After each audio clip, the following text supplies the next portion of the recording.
ஆண்டவருக்கு புதியதொரு பாடல் பாடுங்கள். உலகெங்கும் வாழ்வோரே ஆண்டவரை போற்றி பாடுங்கள். ஆண்டவரை போற்றி பாடுங்கள். அவர் பெயரை வாழ்த்துங்கள். அவர் தரும் மீட்பை நாள்தோறும் அறிவியுங்கள்.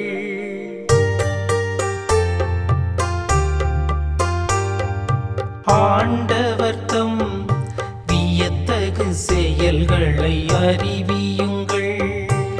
ஆண்டவர் தம் வியத்தகு செயல்களை அறிவியுங்கள்.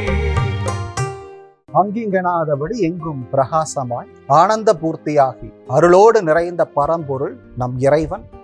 அந்த இறைவனை அறிந்து கொள்ள, உணர்ந்து கொள்ள, அனுபவித்து பார்க்க இன்றைய நாளிலே நமக்கு கொடுக்கப்பட்டிருக்கிற இறை வார்த்தை திருப்பாடல் 96.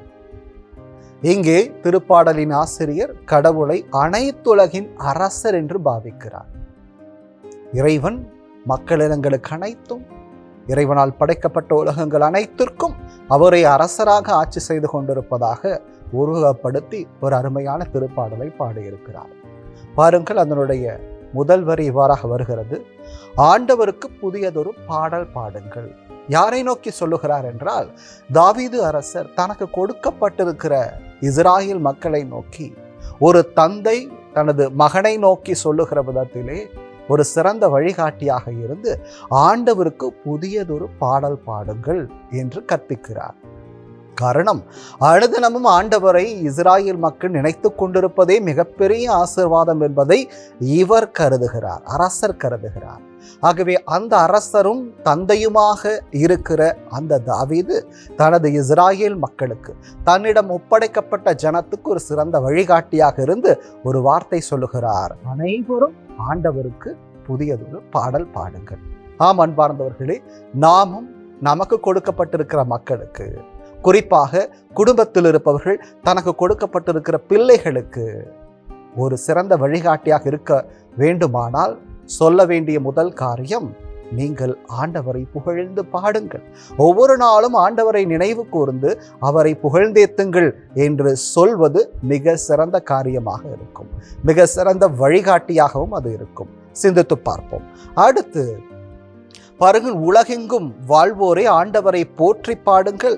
அவர் பெயரை வாழ்த்துங்கள். அவர் தரும் மீட்பை நாள்தோறும் அறிவியுங்கள் என்று சொல்லுகிறார். கடவுளை ஒரு குறிப்பிட்ட ஜனத்துக்கு மாத்திரம் அவர் குறிக்கி சொல்லாமல், மாறாக கடவுள் அனைவருக்கும் பொதுவானவர் என்பதன் அடிப்படையிலே அனைத்துலகின் மக்களே ஆண்டவரை போற்றி பாடுங்கள். அவர் தருகிற மீட்பை நாள்தோறும் நீங்கள் அறிவியுங்கள். ஒவ்வொரு நாளும் அவர் உங்களுக்கு மீட்பு கொடுக்க காத்து கொண்டிருக்கிறார். தீமையின் ஆதிக்கத்திலிருந்து உங்களை விடுவிக்க அவர் தயாராக இருக்கிறார். ஆகவே அவரை புகழ்ந்தேத்துவது அனைத்துலகின் மக்களுடைய கடமை என்பதை இங்கே தெளிவுபட சுட்டி காட்டுகிறார். பிற இனத்தாருக்கு அவரது மாட்சி எடுத்துரையுங்கள் கடமை என சுட்டி காட்டுகிறார். அதாவது கடவுளது அன்பை, பேரன்பை, அவர் தருகிற மாட்சியை, அவர் கொடுக்கிற மீட்பை உணராத ஜனம் எத்தனையோ பேர் இருப்பார்கள். அவர்கள் ஒவ்வொருவருக்கும் கடவுளது மாட்சிமை எடுத்து கூறுங்கள். அனைத்து மக்களினங்களுக்கும் அவர் புரிந்த வியத்தகு செயல்களை அறிவியுங்கள். இது நம்முடைய கடமை, டியூட்டி, நம்மீது சுமத்தப்பட்டிருக்கிற கட்டாயமான ஒரு காரியம். இதனை நாம் செய்தே ஆக வேண்டும் என்பதை இந்த திருப்பாடல் ஆசிரியர் வலியுறுத்தி கூறுகிறார். ஆமன்பார்ந்தவர்களே, நாம் இறைவனை அறிந்திருக்கிறோம் என்றால் நமக்கு கொடுக்கப்பட்டிருக்கிற மிகப்பெரிய பொறுப்பும் கடமையும் ஒன்றிருக்கிறது. அந்த இறைவனை பிறருக்கு அறிவிக்க வேண்டிய ஒரு காரியம். காரணம், அவரை அறியாத ஜனங்கள் எத்தனையோ பேர் இருக்கலாம். அவரது உண்மையான அன்பை உணர்ந்து கொள்ளாமல், அவரது நீதியை அறிந்து கொள்ளாமல் எத்தனையோ ஜனங்கள் இருக்கலாம். அவர் கொடுக்க போகிற மீட்பை, விடுதலையை எதிர்பார்க்காமல் வாழ்ந்து கொண்டிருக்கிற ஜனம் எத்தனையோ பேர் இருக்கலாம். பாவத்திலே மூழ்கி இருக்கிற ஜனங்கள் எத்தனையோ பேர் இருக்கலாம். அவர்கள் அனைவரையும் நாம் அறிவோம் என்றால் அவர்களின் பால் நமக்கு இருக்கிற கடமை இந்த இறைவனை குறித்து அவர்களுக்கு அறிவிக்க வேண்டியது. நம்மீது சுமத்தப்பட்டிருக்கிற மிக பெரிய சுமையாக, ஒரு பொறுப்பு சுமையாக இருக்கிறது. இது பாரம் அல்ல. அதை நாம் சுமக்கிற போது இறைவனே நமக்கு துணையாக இருப்பார். காரணம், அந்த இறைவன் நமக்கு தந்தையும் அரசருமாக இருந்து நம்மை வழி நடத்துவதாக இன்றைய திருப்பாடல் சுட்டி காட்டுகிறது. கிறிஸ்துவும் அதைத்தான் சொல்லுகிறார்.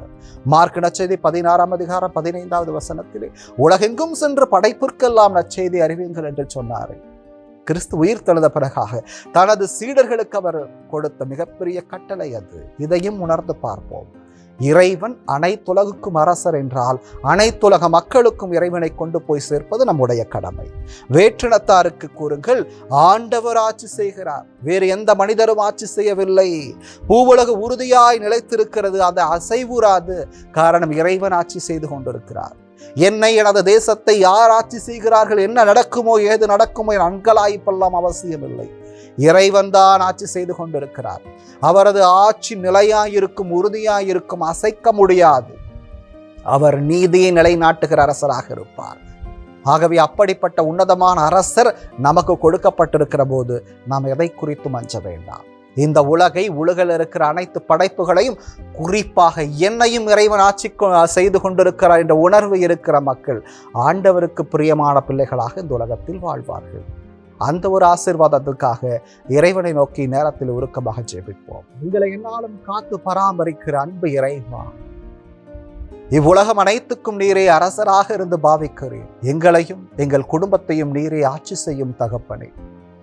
எங்களுக்கு நீர் வைத்திருக்கிற பொறுப்பு சுமையை மிக மகிழ்ச்சியோடு கூட சுமக்க ஒவ்வொரு நாளும் உம்மை குறித்து, உமது மாட்சியை குறித்து, நீர் தரப்போகிற மீட்பை குறித்து பார் உலகுக்கும் அறிவிக்கிற ஆற்றலை எங்களுக்கு தந்து காத்தருளும். ஆர்மை பார்த்து கெஞ்சி மன்றாடுகிறோம். எங்கள் ஜெபம் கேட்கிற ஜீவனுள்ள நல்ல தகப்பனே, ஆமென்.